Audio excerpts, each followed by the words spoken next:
after June. I recently got into astrology.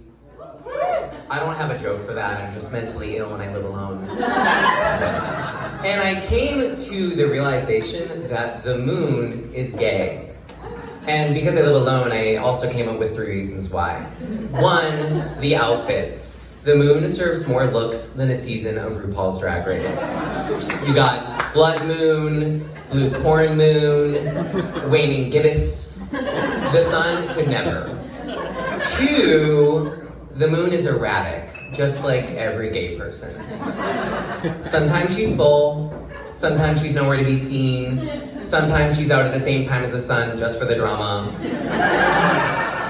And 3, the study of the moon is seleniography, which we all know is just a shorthand way of referring to Selena Gomez's discography. The sun, on the other hand, straight as hell. He's hot. He's in your face. He ages you from a distance. One day, he's gonna make the planet uninhabitable for all of us. Sounds a lot like a straight man, right? I don't have many straight male friends. I wish I did. I'd love to get invited to do fun straight things like eat at Buffalo Wild Wings or participate in circle jerks.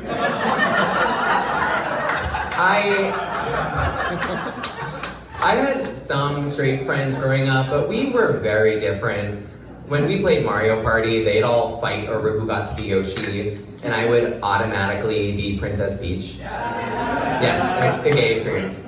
Even when my friend's little sister wanted to play, you think I was about to let some honey boo-boo looking 6-year-old play such an iconic royal? Absolutely not. She got to be Donkey Kong. And when we would play with action figures, they'd show up with their G.I. Joes, and I would wheel in my backpack full of Happy Meal Barbies, ready to add all the romantic drama no one asked for.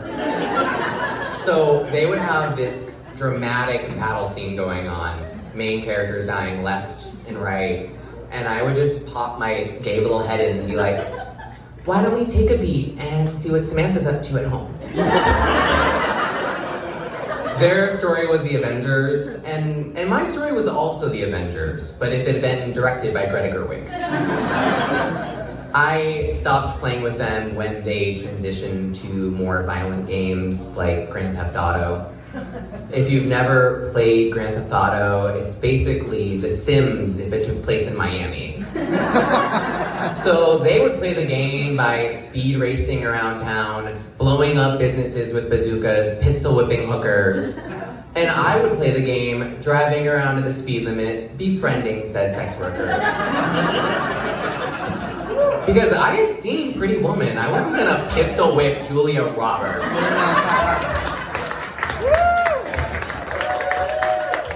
I grew up in a hamster household. We got any other HHs out there? Yes, all 3 of us. I love hamsters. They're so cute. Yeah, they're so cute and cuddly and low maintenance. And they introduce kids to the concept of death in such a chill way. When a dog dies, it's devastating. When a hamster dies, it's kind of like when a DJ dies. It's sad, but is it surprising?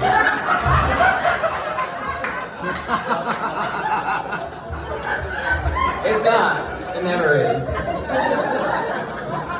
My mother had this weird ritual for when our hamsters died. She would take their bodies, wrap them up in paper towels, drop them in a Ziploc, and then just shove them in the freezer for months on end, like she was the fucking Jeffrey Dahmer of hamsters. Anytime I wanted ice cream, I had to dig around Ashley hamster to get it. In her defense, though, she only did it so she could bury them in the spring when the ground was softer, which was a very kind thing to do. Those little guys experience so much turmoil on earth. The least we could do is give them a proper Christian burial. So they wouldn't end up in hamster hell, just getting shoved in and out of Richard Gere.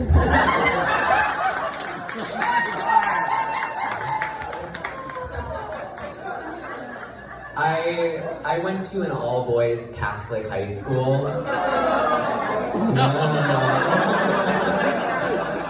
Carry this trauma to that day. Yeah, I went to an all-boys Catholic high school, which is surprising. I get it. I don't seem like the kind of guy who would do well in an all-male setting that wasn't an orgy. But honestly, Catholic school wasn't that bad. The most homophobic thing about it was the uniforms. Casual gay slurs, I can handle. Boot-cut khakis year-round, rather be crucified. My Catholic school, though, it was like a smidge homophobic. One time, my health teacher, who was also my religion teacher, conflict of interest, told us that men who had sex with men cut 30 to 40 years off their life expectancy. Which isn't true, because if it was, Lindsey Graham would be long gone by now. And even if it was, do I really need to live long enough to see Florida sink into the ocean? I'm actually petty. I would love to see Florida sink into the ocean. My favorite part of high school was drama club. We didn't have any girls, so me and all the effeminate boys had to play the female roles and cross-dress in the name of Christ. It was like RuPaul's Drag Race for closeted homosexuals. And I got to play a lot of complex female characters. I played a lover, a mother of two. One time I played a Victorian woman in a chorus scene. I had no lines, I just really wanted to wear a bonnet. And when I wasn't playing a woman, I was a talking animal. I guess it was easier for audiences to imagine I was a talking rat than a heterosexual man. Which is fair. I played a straight guy for 18 years and I was not convincing. Just ask my ex-girlfriend. She's gay now. Actually, every girl who ever had a crush on me is gay now. Which makes sense. I'm a solid lesbian aide. Thank you. I needed that. I'm in a long-distance relationship. Yeah, that's usually the response. My boyfriend lives in California. And long distance is tough, but it is so much better than dating. Dating is the worst. And I can say that because I've gone out with 50 different guys. And I know it's 50 because I turn every single guy I go out with into a Horcrux. So you're gonna have to kill a bunch of white guys named Dan if you want to get rid of me. My boyfriend is actually a 6'4" hunky Mexican guy, and sex with him is a logistical nightmare. Have you ever watched Shrek? That's it. No. Have you ever watched Shrek and imagined what Donkey and the Dragon look like getting it on? That's what me topping him looks like. It's also what it sounds like. I'm not a super sexual person though. I've only had sex with 5 guys. 18 if you count oral, but only my doctor does. My gay friends, though, are way more sexually experienced than I am. My best friend has had sex with over 200 guys. And another one's carried more loads than a cryobank. But I'm not like that. I approach sex the way Rihanna approaches making albums. I don't. But I feel like there are these expectations that gay guys should be super sexual. Like, when I used to be on Grindr, guys would send me pictures of their massive dicks and be like, you want to take this? And I'd be like, oh my god, take it where? All my love to the well-hung men out there, but I'm not looking for someone to feng shui my intestines. I also feel like there are greater sexual expectations for gay men. Like, straight men are expected to do, missionary and doggy, and they're not even expected to do it well. But if I'm not comfortable treating some guy's butt like a puppet, I'm kink shaming. Like, one time, this guy messaged me, this is verbatim, and he asked me to punch his prostate like it was my own personal punching bag. And it's like, look at me. I hold my wrists like a T-Rex is carrying too many groceries. What makes you think I'm capable of that? I recently turned 30.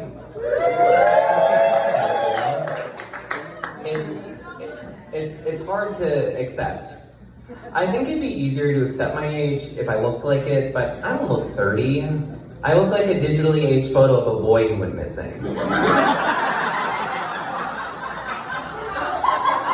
Like, here's what Billy would have looked like at 18, and,